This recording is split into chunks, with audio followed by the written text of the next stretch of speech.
because Shine is going to try to come in with Scourge and pick those off. He picks off one observer. So Stork, I'm not sure if he has a second observer in the area.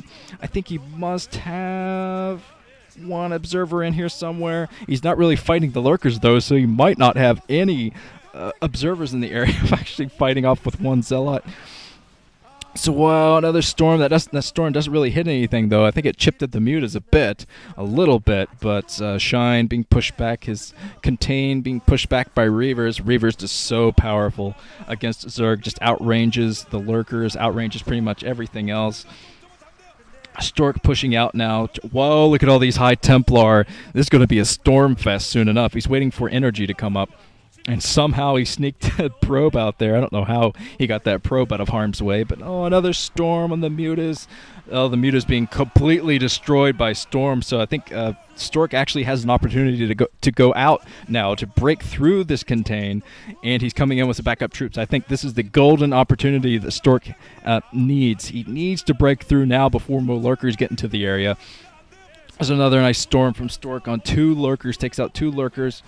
Here come the Reavers to help Stork get out of this jam. And this contain is failing. This contain is completely failing because I think Shine is committing to things other than troops. He might be teching right now because not enough troops to hold this contain at the moment. And here comes Shine. He might actually be able to pick off that Nexus because he's not within range of the cannons at all. But Stork, he's preparing his push. He's preparing the big push that will end the game. The Defiler Mound just now coming out.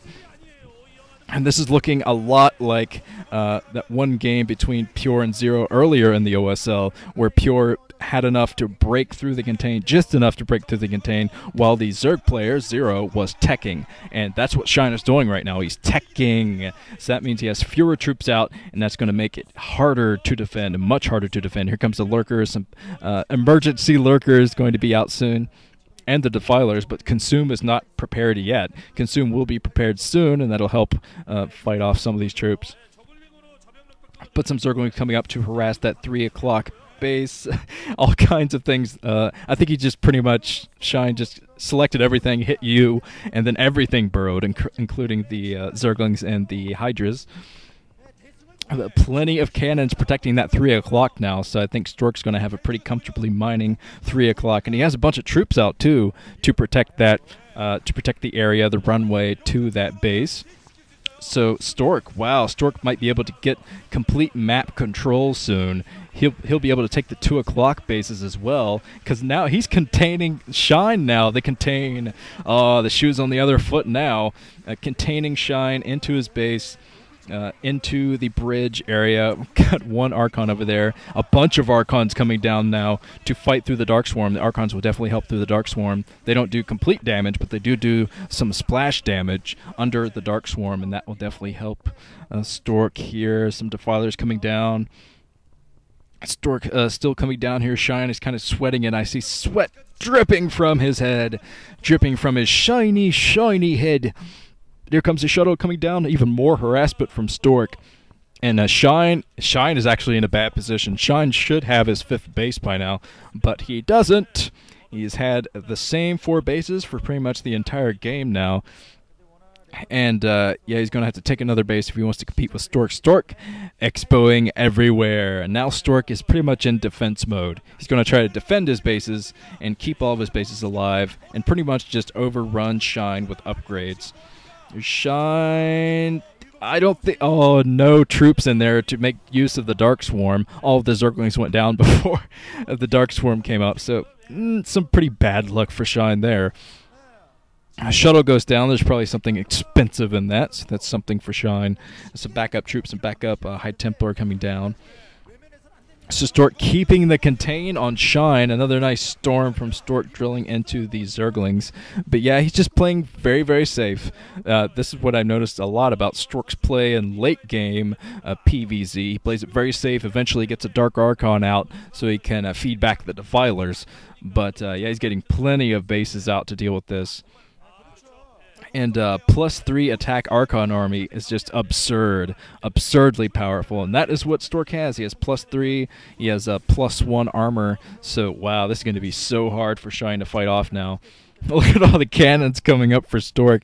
So Stork getting his macro up and running. He's playing the macro game now. Fighting back the Zerglings with the hero, Reaver. Reaver defends itself while the Ultralisk Cavern coming up. But really, I don't know why Shine is teching the Ultras. He doesn't have the gas to support it now.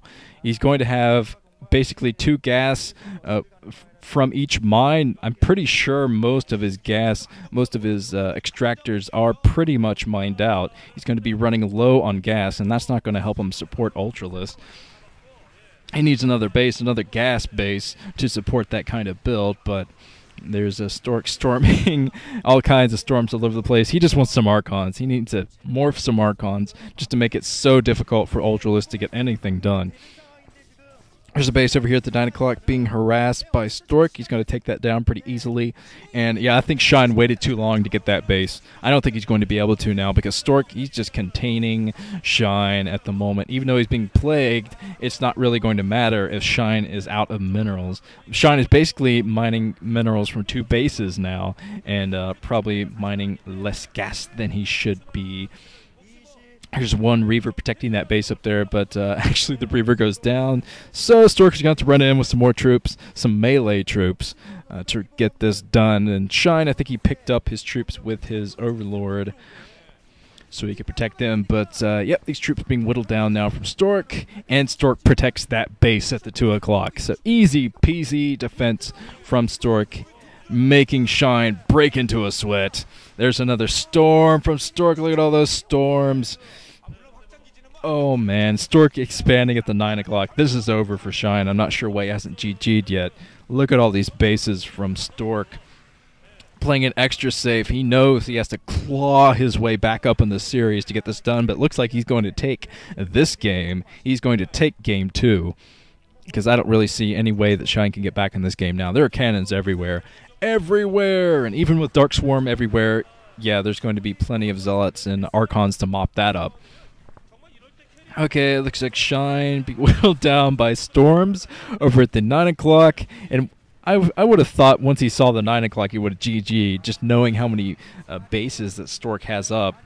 But he's still fighting. Oh, my heart burns with the heat of 1,000 suns. I am Shiny McShinerson.